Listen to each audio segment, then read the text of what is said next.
Welcome to the Financial Management class. இன்னைக்கு கிளாஸ்ல EBIT EPS அனாலிசிஸ்ல வேற ஒரு டிஃபரெண்டான ப்ராப்ளம் பார்க்க போறோம். இந்த ப்ராப்ளத்துல என்னென்ன இன்ஃபர்மேஷன்ஸ் இருக்கு அப்படின்றத ஃபர்ஸ்ட் தெரிஞ்சுக்கலாம்.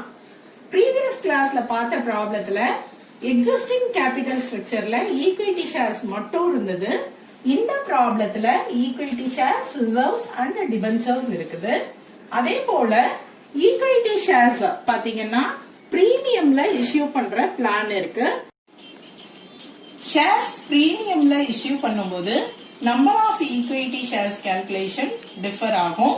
அதே போல ஆல்ரெடி இருக்கிற கேபிட்டல் ஸ்ட்ரக்சர்ல இருக்க டிபென்ச்சருக்கும் இன்ட்ரெஸ்ட் கால்குலேஷனை EBIT EPS அனாலிசிஸ்ல காட்டுவோம். இப்ப ப்ராப்ளம் எப்படி சால்வ் பண்றது அப்படின்னு பார்க்கலாம்.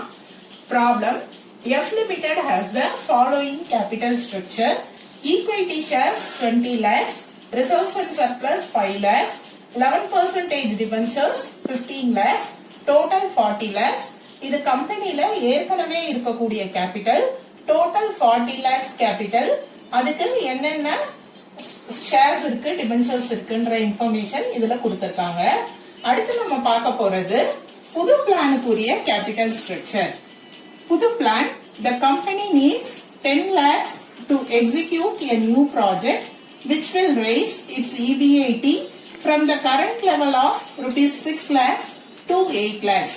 It is considering the following options. இப்ப கம்பெனி புதுசா ஒரு ப்ராஜெக்ட அக்செப்ட் பண்றதுக்கு முடிவு பண்ணிருக்காங்க. அப்படி முடிவு பண்ணும்போது அவங்களுக்கு 10 lakhs rupees தேவைப்படுது.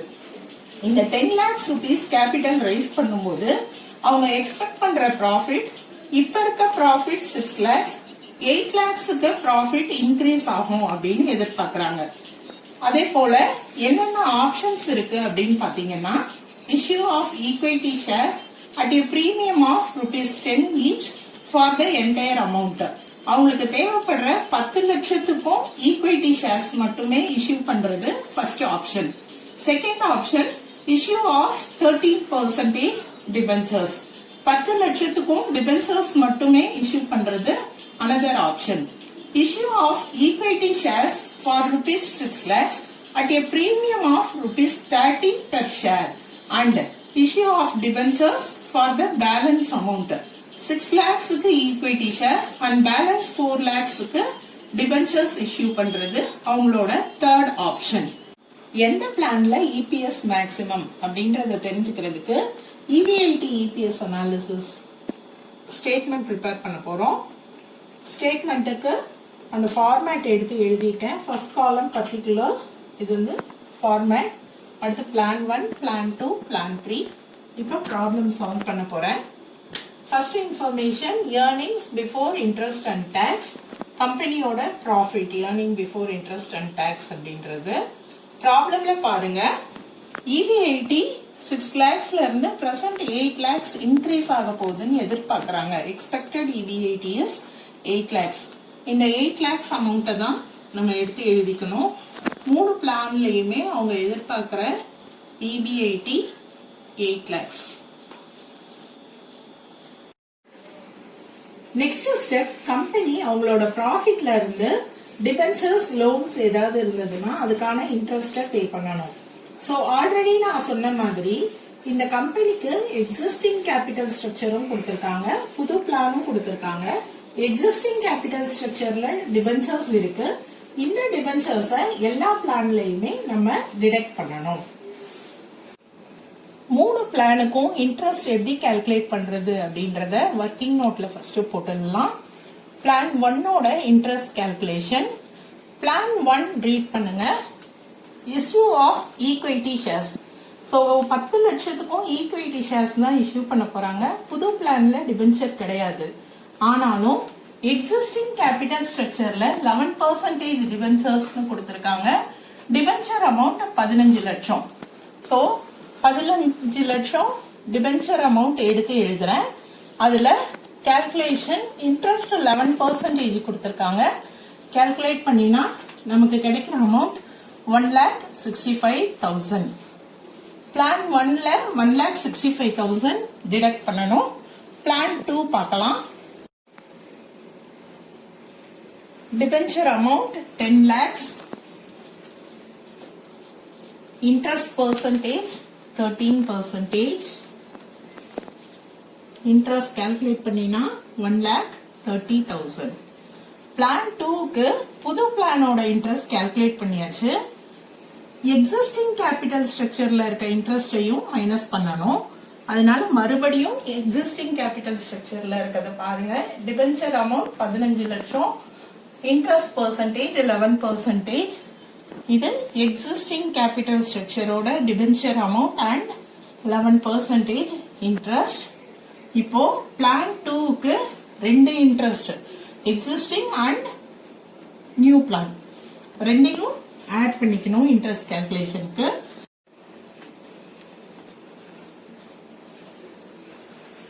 பிளான் 3 ஓட interest calculation. Plan 3 information read பண்ணுங்க. Issue of equity shares for 6 lakhs and issue of 13% டிபென்ச்சர்ஸ்னு கொடுத்திருக்காங்க ஃபார் பேலன்ஸ் அமௌண்ட்.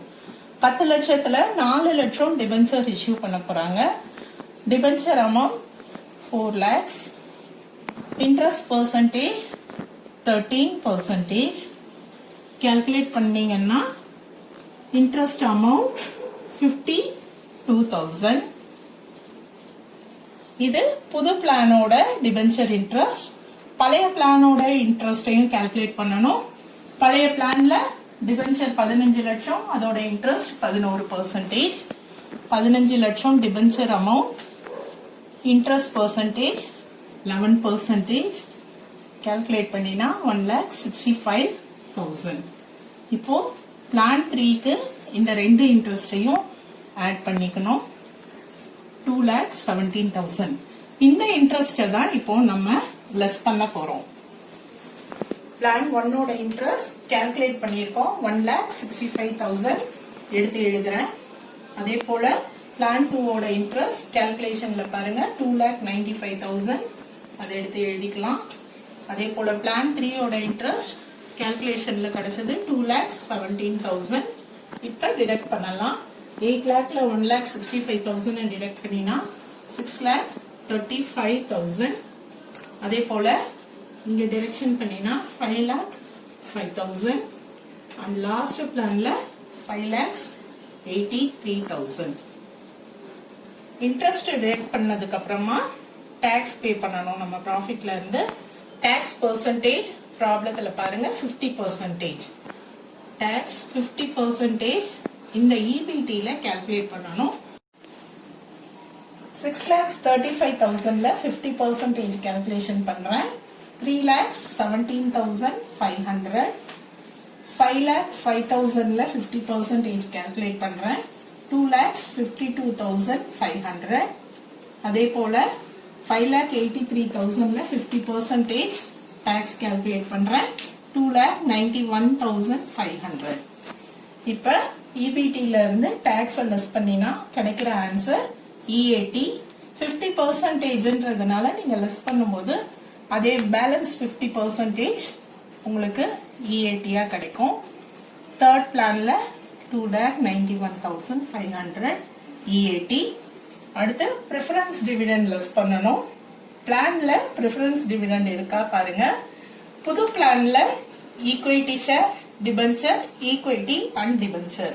இங்க பிரெஃபரன்ஸ் ஷேர் கிடையாது. அதே போல பழைய கேபிட்டல் ஸ்ட்ரக்சர்ல பிரெஃபரன்ஸ் ஷேர்ஸ் இருக்கான்னு செக் பண்ணணும். இதுலயும் பிரெஃபரன்ஸ் ஷேர் கிடையாது. அதனால பிரெஃபரன்ஸ் டிவிடெண்ட் லெஸ் பண்ண தேவை இல்லை. சோ இப்ப இருக்கிற ஆன்சர் தான் earnings available to equity shareholders. Amount எடுத்து எழுதிக்கிறேன். இந்த earnings available to equity shareholders number of equity shares ஆல டிவைட் பண்ணினா earnings per share கிடைக்கும். number of equity shares calculate பண்ணும்போது existing capital structure and புது பிளான் ரெண்டுத்துல இருக்கிற ஈக்விட்டி ஷேர்ஸையுமே நம்ம கன்சிடர் பண்ணணும். பிளான் 1க்கு இப்ப நான் number of equity shares calculate பண்ண போறேன். பிளான் 1 பாத்தீங்கன்னா ஆல்ரெடி இருக்கிற கேபிட்டல் ஸ்ட்ரக்சர்ல நம்பர்ஸாவே கொடுத்திருக்காங்க 2 lakhs அப்படின்னு சொல்லி. சோ ஈக்விட்டி ஷேர்ஸ் ஏற்கனவே இருக்கிறது 2 lakhs, அதை எடுத்து எழுதியாச்சு. புது பிளானோட ஈக்விட்டி ஷேர்ஸ் கால்குலேட் பண்ண போறோம். ஈக்விட்டி ஷேர்ஸோட அமௌண்ட் பாத்தீங்கன்னா 10 lakhs rupees. Number of shares calculate பண்ண 10 lakh rupees டிவைடட் பை அதோட வேல்யூ போடணும். இப்ப வேல்யூ ஆஃப் ஷேர் என்ன அப்படின்னு பார்க்கலாம். ஒரு ஷேரோட வேல்யூ இங்க பாத்தீங்கன்னா ஷேர்ஸ் வந்து பிரீமியம்ல இஷ்யூ பண்ண போறாங்க. Premium amount 10 rupees. ஷேரோட ஒரிஜினல் வேல்யூ அப்படின்னு பாத்தீங்கன்னா ஈக்விட்டி ஷேர்ஸ் அவங்க 10 rupeesக்கு இஷ்யூ பண்றாங்க.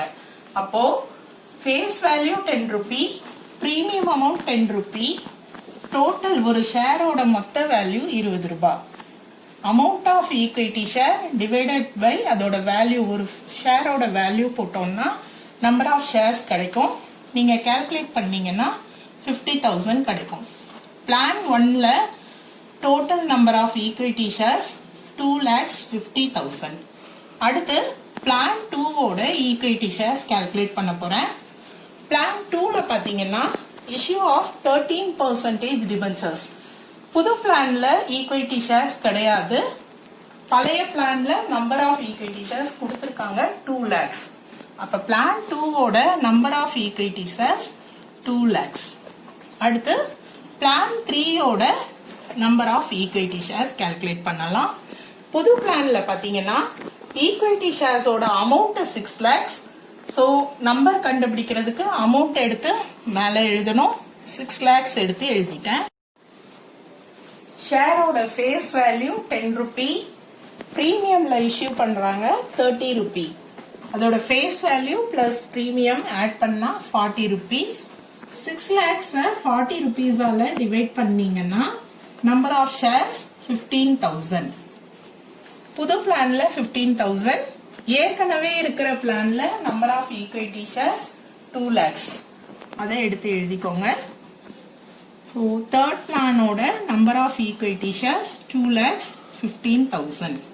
இப்போ 3 பிளானுக்கும் நம்பர் ஆஃப் ஈக்விட்டி ஷேர்ஸ் கண்டுபிடிச்சாச்சு. நெக்ஸ்ட் இபிஎஸ் கண்டுபிடிக்கலாம். earnings available to equity shareholders divided by number of equity shares.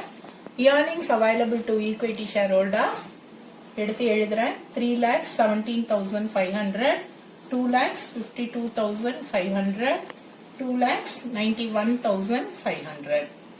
Number of equity shares calculation போட்டிருக்கோம் நம்ம, அதுல இருந்து எடுத்து எழுதுறேன்.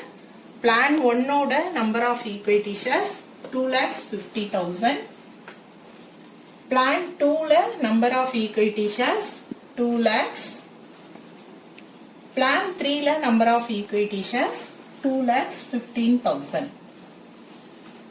earnings available இருந்து டிவைட் பண்ணீங்கன்னா பிளான் 1ஓட இபிஎஸ் 1.27, பிளான் 2ஓட இபிஎஸ் 1.2625, பிளான் 3ஓட இபிஎஸ் 1.36. 3 பிளானோட இபிஎஸ் கம்பேர் பண்ணுங்க. தேர்ட் பிளான்ல இபிஎஸ் 1.36, இதுதான் வந்து அதிகமா இருக்கு. சோ கம்பெனி பிளான் 3 சூஸ் பண்ணலாம். It is preferable. I hope இன்னைக்கு EBIT EPS அனாலிசிஸ்ல நம்ம பார்த்த ப்ராப்ளம் உங்களுக்கு புரிஞ்சிருக்கும்னு நினைக்கிறேன்.